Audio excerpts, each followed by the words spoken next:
Hello नमस्कार दोस्तों, स्वागत है आपका आपके अपने YouTube चैनल फ्यूचर गोल्स में। आज हम लोग डिस्कस करने वाले हैं बहुत ही इंपॉर्टेंट टॉपिक के बारे में। वो है आपका जो एटॉमिक मॉडल होता है और उस एटॉमिक मॉडल में जो स्प्रिंग टाइप का बिहेवियर होता है उसके बारे में बहुत ही डिटेल के बारे में हम लोग समझेंगे आज। और ये रिलेशन प्रूफ करके देखेंगे कि क्या जो एटम होता है उसके अंदर जो हमारा मॉडल होता है, एटॉमिक मॉडल होता है, वो क्या इलास्टिक बिहेवियर करता है एज अ स्प्रिंग। इसके बारे में आज हम सब कुछ डिस्कस कर लेंगे और सब कुछ जान लेंगे मेरी जान। और सबसे इम्पोर्टेंट, आपको कुछ नहीं करना है, सिर्फ बहुत ध्यान से चीज़ों को समझना है बस, और कुछ नहीं। तो सबसे पहले आपको ये पता होना चाहिए कि जो हमारे पास सॉलिड होता है, सॉलिड या रिजिड बॉडी जो होती है उसके बीच में क्या होता है, उसके बीच में दो मॉलिक्यूल्स होते हैं। मॉलिक्यूल्स के बीच में एक बहुत छोटी सी डिस्टेंस होती है, 10⁻⁻10 अप्रॉक्सीमेट। अगर हम ये डिस्टेंस ऐसी लें जिसमें वो पार्टिकल कौन से जो रिजिड बॉडी के पास में होते हैं वो सारे के सारे एक बहुत ही रिलैक्स कंडीशन में होते हैं। वो रिलैक्स कंडीशन की डिस्टेंस कितनी होती है, तो वो डिस्टेंस होती है 3×10⁻⁻10 मीटर। कितनी R0 की वैल्यू कितनी होती है? 3×8 माइनस का मीटर, ठीक है ना, इतनी वैल्यू होती है। और इस वैल्यू में ये लोग आराम से अपनी ज़िंदगी को रिलैक्स टाइप में व्यतीत करते हैं। तो इससे पहले कि हम लोग इसके बारे में कुछ और समझें, तो हम एक क्यूब बना रहे हैं, बहुत सुंदर सा क्यूब, और उस क्यूब से हम लोग बहुत ही अच्छी चीज़ें सीखेंगे। जैसे कि हमें पता है, इससे पहले हम लोग क्या पढ़ चुके हैं? इंटर एटॉमिक ग्राफ डिस्कस कर चुके हैं, उसकी प्लेलिस्ट बनी हुई है, आप जाइए उसको वहाँ देखिए, ठीक है। और दूसरा क्या है? मैकेनिकल प्रॉपर्टीज़ ऑफ सॉलिड, इसके बारे में हम लोग लगातार डिस्कस कर रहे हैं। ये हमारे पास क्या है? एक रेक्टेंगुलर है मान लीजिए। अब मैं इसको बनाऊंगा क्यूब बना रहा हूँ इसको।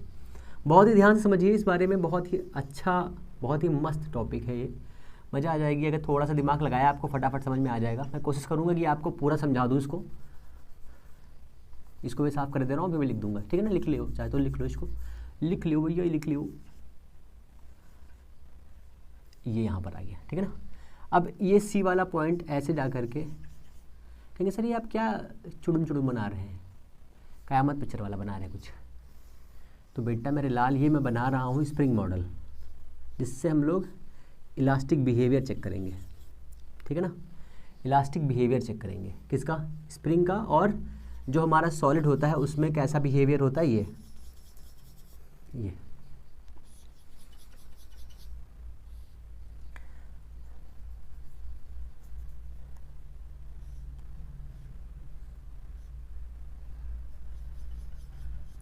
क्लियर है ना इतना।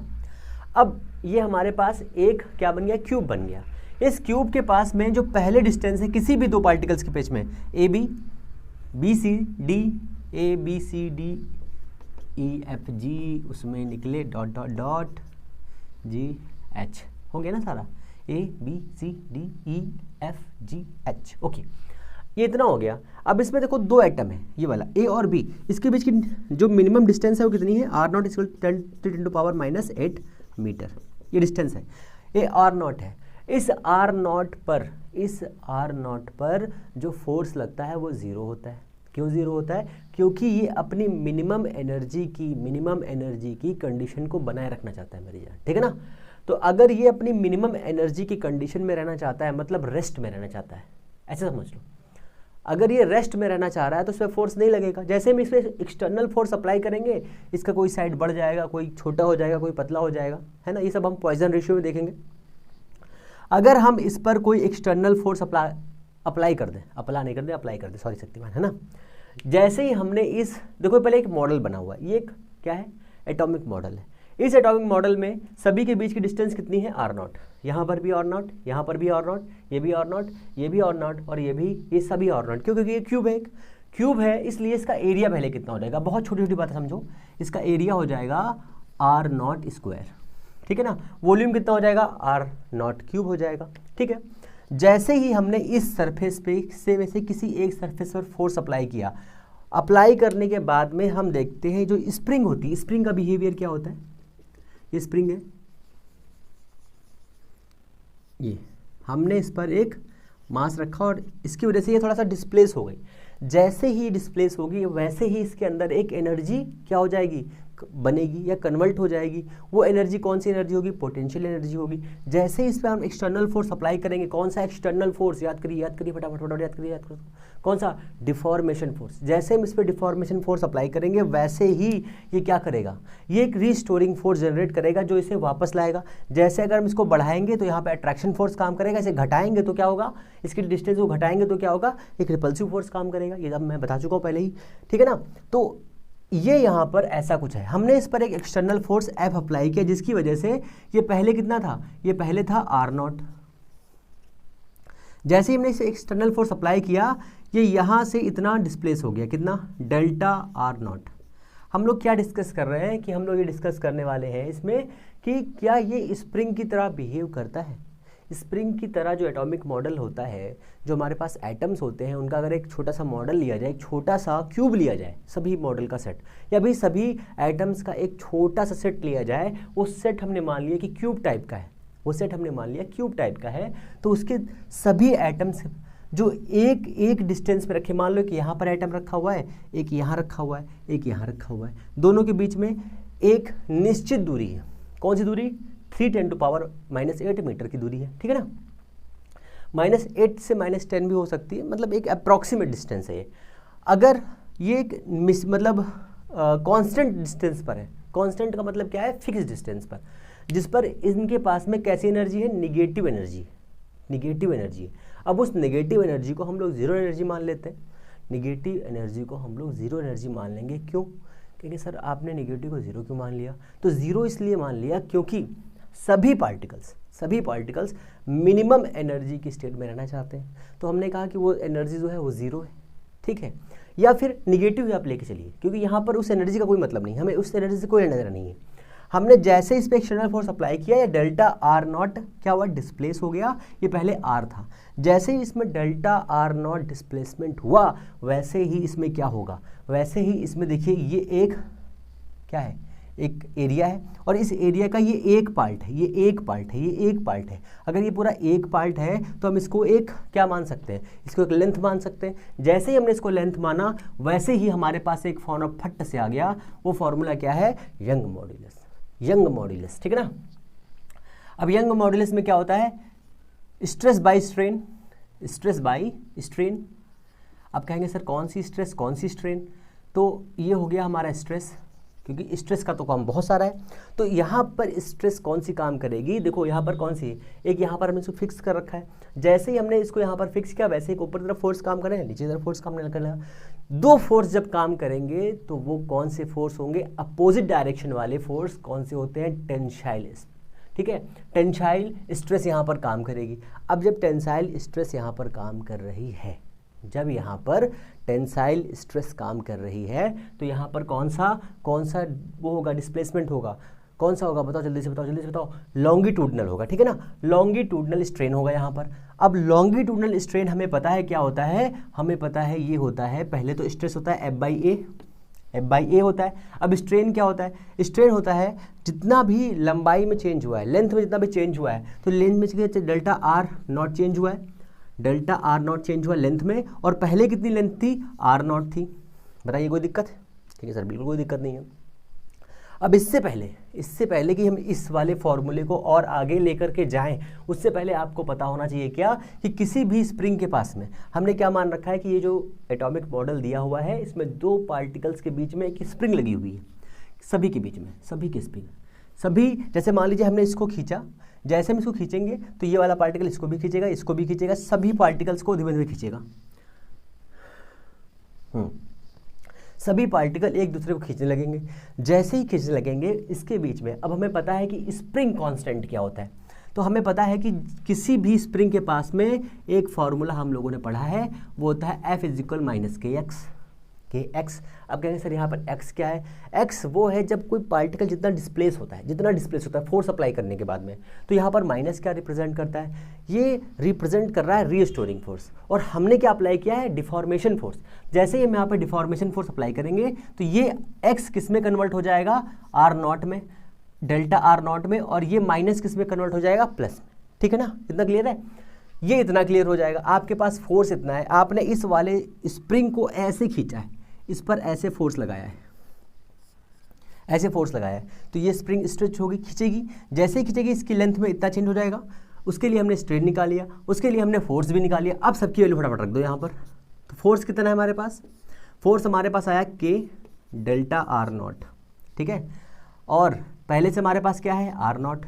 फिर एरिया कितना है इसका, तो एरिया है r naught square into delta r naught. R naught से आर नॉट उड़ेंगे, ये इससे उड़ेंगे, तो के इज इक्वल क्या आ गया, के इज इक्वल टू आ गया y r naught, y r naught. बताइए कोई दिक्कत है। अब इसका एक और तरीका था, इसका एक और तरीका था, ये तो छोटा सा डेरिवेशन था। अब ये डेरिवेशन क्या प्रूफ कर रहा है, ये प्रूफ ये कर रहा है कि जो स्प्रिंग का कांस्टेंट है, यहाँ पर के क्या था, स्प्रिंग कांस्टेंट था, ठीक है। स्प्रिंग कांस्टेंट क्या काम करता है, स्प्रिंग कांस्टेंट क्या काम करता है, जैसे हम लोग ये सोचते हैं ना कि एक कोई भी एक ऑब्जेक्ट होता है, उसके पास में हम किसी के पास जाएं और वो हमें कुछ दे दे, वो हमें कुछ दे दे। जैसे मान लीजिए आप किसी के घर जाते हैं चीनी लेने के लिए, उसके पास चीनी होगी तभी तो चीनी देगा ना आपको, अगर चीनी है नहीं तो कैसे मिल जाएगी। वैसे ही स्प्रिंग के पास में एक कांस्टेंट होता है जिसकी वैल्यू फिक्स होती है। मतलब क्या है इसका, मतलब ये है कि अगर आप एक फिक्स फोर्स अप्लाई करेंगे, फिक्स फोर्स अप्लाई करेंगे तो वो फिक्स डिस्प्लेस होगा, फिक्स डिस्प्लेस होगा। और जैसे ही उस फिक्स फोर्स की वैल्यू और उस फिक्स डिस्प्लेसमेंट की वैल्यू को बहुत ही ज़्यादा बढ़ा देंगे, ये के खत्म हो जाएगा, मीन्स स्प्रिंग टूट जाएगी, स्प्रिंग टूट जाएगी। बात समझिए मेरी, है ना। वैसे ही यहाँ पर देखिए ये स्प्रिंग कांस्टेंट के, यहाँ पर वाई क्या है, modulus of young, young modulus है, और आर नॉट क्या है, दोनों के बीच डिस्टेंस। कहने का मतलब यहाँ पर क्या है, इलास्टिक कांस्टेंट, इलास्टिक कांस्टेंट जिस मटेरियल का इलास्टिक कांस्टेंट ज़्यादा होगा, जिस मटेरियल का इलास्टिक कांस्टेंट ज़्यादा होगा उसके बीच में जो एटॉमिक डिस्टेंस होगी, एटॉमिक डिस्टेंस, ठीक है, आर नॉट, वो किस पर डिपेंड करेगी, तो वो डिपेंड करेगी इलास्टिक कांस्टेंट पर। फिर से समझिए एक बार, ये एक मटेरियल है, मान लीजिए ये एक मटेरियल है, इसका नाम दे दिया हमने आयरन, ठीक है ना। ध्यान में लगाइए, लोहा हमारे पास है, ठीक है, लोहे के बीच के दो पार्टिकल्स के बीच की डिस्टेंस है 3×10⁻⁻5 मीटर, मान लीजिए, ठीक है, 5 मीटर है, ठीक है। और इसका इलास्टिसिटी कांस्टेंट ज़्यादा होता है कम होता है, पहले बताइए मुझे। तो कंपैरिजन करने पे हमने मान लिया कि स्टील से कम होता है, तो हमने इसका y मान लिया 3×10⁸, इतना मान लिया, ठीक है ना, बहुत हो गया, इतना मान लिया, चलिए कोई बात नहीं, इतना मान लिया हमने। अब जब ये वाली वैल्यू यहाँ पर सॉल्व करोगे तो आपको इस मॉडल का, मीन्स जो आपने आयरन का पीस लिया है उसमें जो छोटे छोटे स्प्रिंग आपने एज्यूम किए हैं, अपने दिमाग में सेट करके जो आपने एज्यूम किया है, उस स्प्रिंग का क्या निकल के आएगा, निकल के आएगा स्प्रिंग कांस्टेंट निकल के आएगा।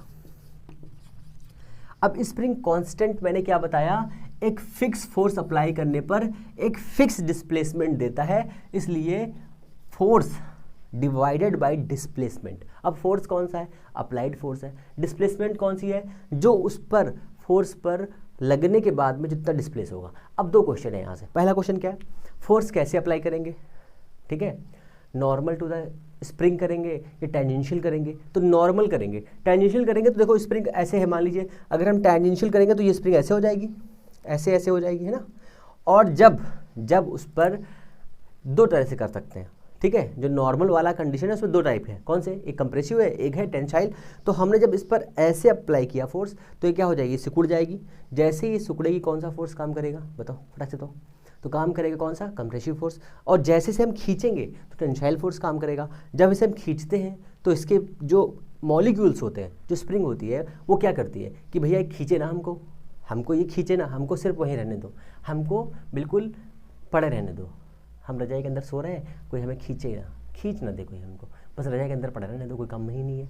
तो कहने का मतलब क्या है, जैसे इसे हम खींचेंगे तो यहाँ पर अट्रैक्शन फोर्स काम करेगा। कौन काम कराएगा, काम कराएगा वो कौन, ये के क्या है, स्प्रिंग कांस्टेंट। ये क्या बताता है, स्प्रिंग कांस्टेंट बताता क्या है, ये बताता है कि मटेरियल की डिस्टेंस कितनी है। अब सोचो अगर किसी मटेरियल की डिस्टेंस छोटी छोटी है, मतलब बहुत चुन्नू भर की है, अगर बहुत चुन्नू भर की है तो क्या उसका के ज़्यादा होगा, कम होगा। अगर किसी मटेरियल के पास में पार्टिकल का इलास्टिसिटी कांस्टेंट y की वैल्यू बहुत कम है, बहुत कम है। अब बहुत कम वाले कौन से मटेरियल, लकड़ी बहुत कम होती है ना। अगर ये है तो उसका स्प्रिंग कांस्टेंट बहुत कम होगा। पर कहेंगे सर बांस की लकड़ी में तो बहुत सारे स्प्रिंग वाले रूल होते हैं। तो मेरे लाल, मेरे पूनू, मेरे चोनू, उसमें क्या होता है, जब आप उसे शेयरिंग करते हैं, बेंडिंग करते हैं तो वो आता है काम, पर जब खींचेंगे ना तो उसमें वो काम नहीं आएगा। ठीक है ना। तो ये सब दिमाग में सेट रखिए। तो कहने का मतलब क्या है, ऐसे कर सकते हैं। और एक तरीका छोटा सा और है, वो तरीका देखो कौन सा तरीका है। वो तरीका थोड़ा बोरिंग तरीका था, इसलिए मैंने नहीं बताया उसको। बोरिंग तरीके में क्या था, उसमें ये माना जाएगा कि हमारे पास जो ये एटॉमिक स्ट्रक्चर है, ठीक है ना, इसमें n पार्टिकल्स हैं। एटॉमिक स्ट्रक्चर है जिसमें, उसमें हमारे पास में n पार्टिकल्स हैं। आएगा यही फॉर्मूला लास्ट में, है ना। उसमें कुछ ऐसे माना है, देखो बताता हूँ मैं कैसे, थोड़ा सा बताऊँगा बस, थोड़ा सा ध्यान दिलाऊँगा बस। तो क्या माना है, यहाँ से लेकर के यहाँ तक एक लाइन में, यहाँ से लेकर के यहाँ तक एक लाइन में n पार्टिकल है। ठीक है, n पार्टिकल है, मान लो ऐसे करके। ठीक है, ये सारे के सारे n पार्टिकल हैं।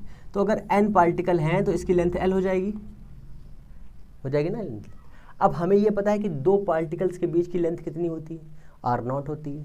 तो जब r0 दो पार्टिकल्स के बीच की डिस्टेंस होगी तो यहाँ पर एक हमारा कम हो जाएगा। हमने इसको कितना मान लिया है n, तो यहाँ पे कितने बचेंगे n-1। r0 बचेगा किसके बराबर, l के इक्वल हो जाएगा। बताओ कुछ समझ में आ रहा है, ये कुछ समझ में आ रहा है। देखो दो पार्टिकल्स के बीच की डिस्टेंस क्या होती है, r0 होती है। हमने इसमें n पार्टिकल लिए, नंबर ऑफ पार्टिकल्स n है, तो लेंथ कितनी है, टोटल l हमने मान ली है। इस एक पार्टिकल रो की लेंथ इतनी है। अब हम इसमें देखो क्या एज्यूम करने वाले हैं, हम इसमें ये एज्यूम करेंगे कि n r0 minus r0 is equal to l। अब इसको हम बहुत छोटा मान लेंगे क्योंकि ऑलरेडी ये बहुत छोटा है, ऑलरेडी ये बहुत छोटा है, इसलिए n r0 is equal to l हो जाएगा। जैसे इसमें हम फोर्स अप्लाई करेंगे ये डेल्टा एल में कन्वर्ट हो जाएगा, ये आर डेल्टा r0 में कन्वर्ट हो जाएगा। तो ये सब इतना हौज पौज तरीका बनाएगा कि मतलब खोपड़ी खराब हो जाएगा। तो कोई मतलब नहीं, इसको हटाओ, इससे कोई मतलब नहीं, चल है ना। तो आपको क्या याद रखना है, आपको ये याद रखना है कि जब आप किसी, मान लो इसी पार्टिकुलर समझो, ये वाले स्प्रिंग्स हमारे पास जुड़े हुए हैं ऐसे करके, ठीक है ना। हमने इस पर खींचा, ये r0 मान लो, किसी दो पार्टिकल्स के बीच मान लो ये r0 था, ए और बी के बीच r0, ठीक है। हमने से खींचा तो डेल्टा r0 बढ़ गया, स्ट्रेन कितना आया, डेल्टा r0 बाई r आ गया। फोर्स कितना आ जाएगा, force by area means stress कितना आ जाएगा, स्ट्रेस आ जाएगा आपको कितना f बाई स्ट्रेस कितना है, ये हो जाएगा r0 स्क्वायर। अब फोर्स होता कितना है कि डेल्टा x नॉट होता है। बस ये वाली वैल्यू रख करके सॉल्व कर देना है, कोई दिक्कत की बात ही नहीं है ना। तो ये इतना बहुत ही सिंपल सा टॉपिक था, फटाफट कर लेंगे, कोई दिक्कत नहीं होगी, ठीक है ना। इसमें बस दो चीज़ें याद करने वाली हैं। क्या, पहली चीज़ ये याद इसमें करने वाली है कि जो ये r0 दो पार्टिकल्स के बीच लगता है वो कैसा फोर्स होता है। अब देखो अलग अलग बुक्स में अलग अलग चीज़ें दी हुई हैं, ठीक है, अलग अलग चीज़ों में, अलग अलग बुक्स में अलग चीज़ें दी हुई हैं। देखो आप इसको इलेक्ट्रोमैग्नेटिक फोर्स भी कह सकते हो, इलेक्ट्रिक फोर्स भी कह सकते हो। शुरुआत में जब ये r0 डिस्टेंस पर होता है तो इसके बीच में जो फोर्स काम करता है वो फोर्स कितना होता है, 0, ठीक है। एनर्जी कितनी होती है, मिनिमम। और इसका फॉर्मूला क्या होता है बताओ, K is equal to y r0, ठीक है ना। ये आपको ऐसे याद रखना है, कोई बहुत बड़ी चीज़ नहीं है, फटाफट कर लोगे। अब देखो इसके आगे एक सीयरिंग स्ट्रेस का बढ़िया सा एग्जाम्पल कराता हूँ आपको, अग्रवाल त्यागी जी की बुक का, मज़ा आ जाएगी। कहेंगे सर ये अग्रवाल त्यागी कौन है, अग्रवाल त्यागी कौन है, अग्रवाल त्यागी चचा है, चचा है, चचा, ठीक है ना। तो हमारे पास में एक मटेरियल है, ठीक है, एक मटेरियल है, उस मटेरियल को ऐसे समझो, ये एक मटेरियल है, ठीक है। अब इसका एक क्रॉस सेक्शन होगा, मान लो ये इसका एरिया है। अब देखो इसको ऐसे बनाओगे तो समझ में आएगा, ये नहीं तो उड़ जाएगा।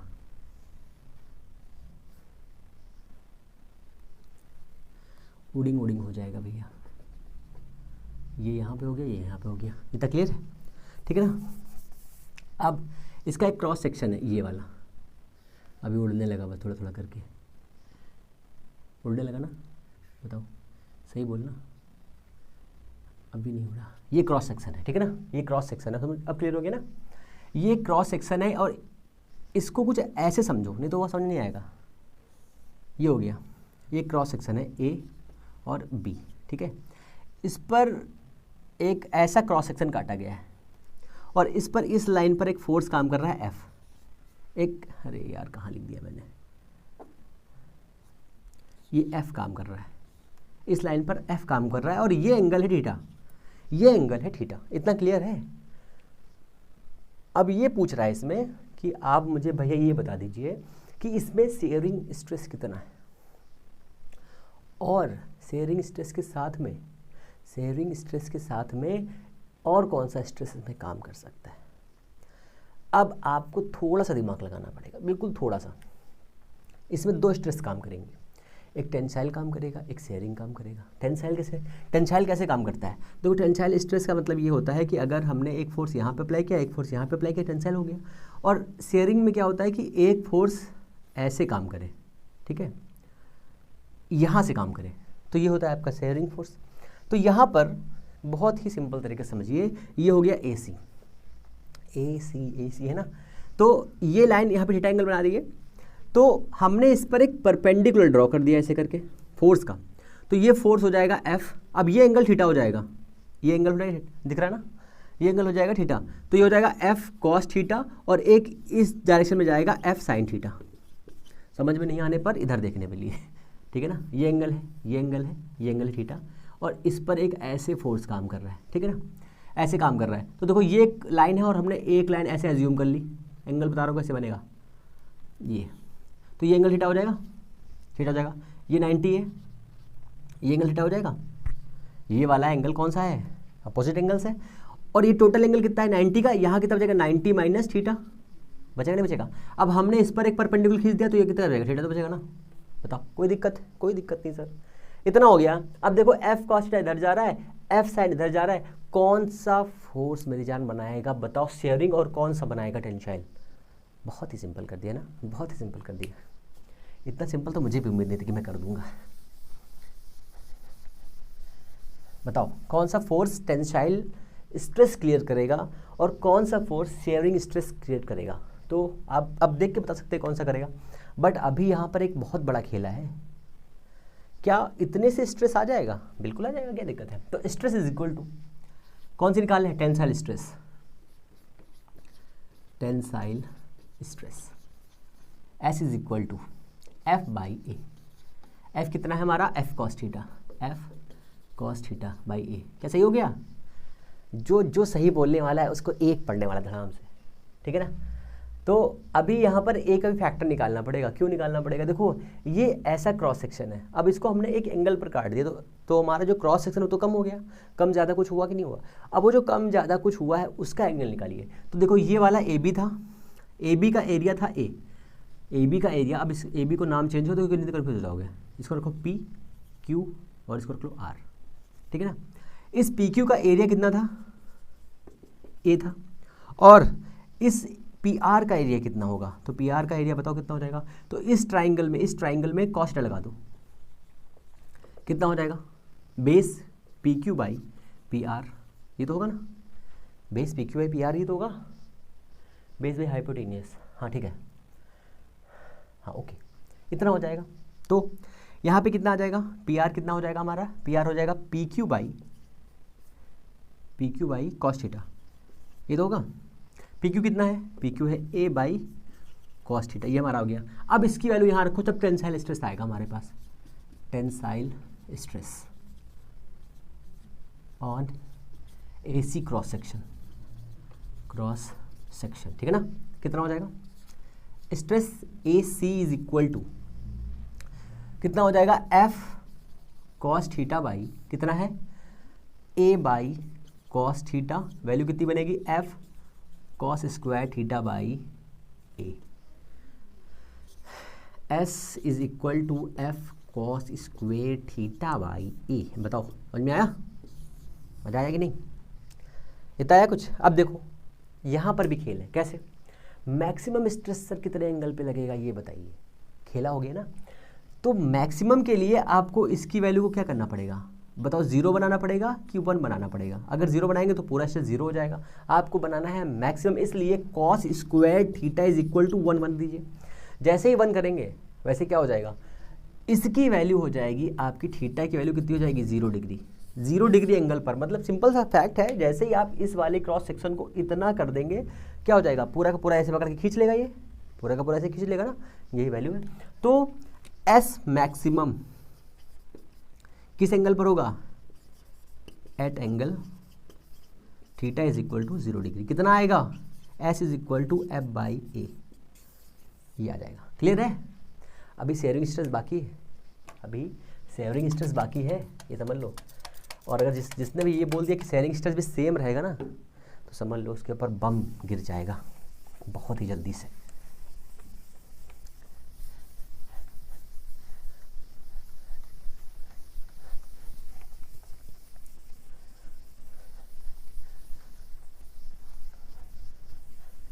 ऐसे क्वेश्चन सिंपल से बन सकते हैं, बहुत इजी क्वेश्चन हैं ये, मतलब सेकंडों में देखते देखते लग जाते होंगे, है ना। ओके, अब देखो शेयरिंग स्ट्रेस कैसे काम करेगा। शेयरिंग के लिए कौन सा फोर्स अप्लाई करेंगे, ये वाला, इधर वाला, इधर वाला, इधर वाला, जो इसको इधर खींचेगा ना, तो एरिया कितना लगाओगे, एरिया तो सेम लगेगा। क्यों? क्योंकि एसी का एरिया वही है। तो एसी का एरिया, सॉरी पी क्यू का एरिया कितना है, पी आर का एरिया कितना है, ए बाई कॉस थीटा, ये एरिया है, याद कर लो। याद क्या करना है इसमें। अब इस पी क्यू पर शेयरिंग स्ट्रेस कितना हो जाएगा,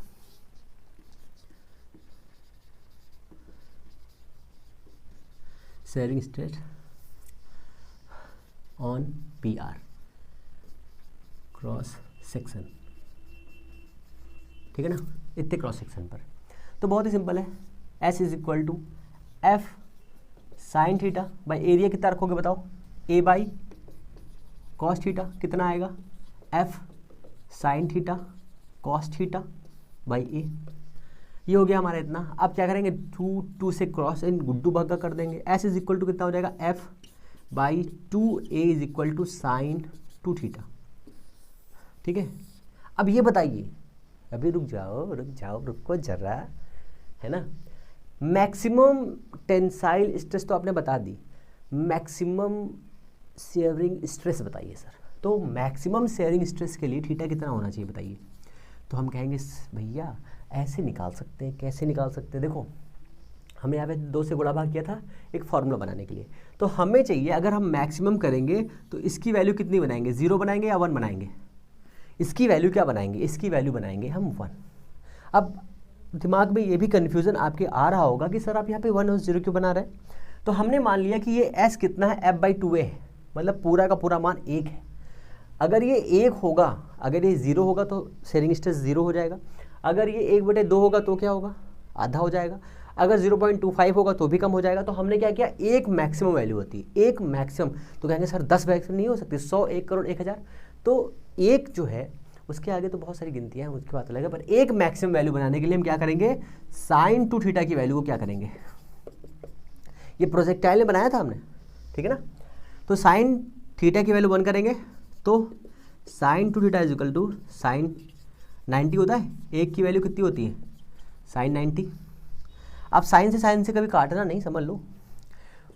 2 थीटा इज इक्वल टू कितना हो जाएगा, 90। Therefore theta is equal to 45 angle. तो 45 एंगल पर मेरी जान ये क्या हो जाएगा, ये क्या बनाएगा, ये बनाएगा maximum shearing stress, maximum shearing stress, maximum. तो s maximum is equal to f/2a, f/2a, f/2a। ये कैसा लगा मेरा सवाल, है ना। ठीक है ना। तो फिर हम लोग मिलते हैं बाद में, है ना। अगर आपको चीज़ें पसंद आ रही हैं तो प्लीज़ चैनल को लाइक शेयर सब्सक्राइब करिए। अगर पसंद नहीं आ रही तो डिसलाइक ज़रूर करिए। हम लोग मिलते हैं नेक्स्ट वीडियो में, तब तक के लिए नमस्कार, जय हिंद।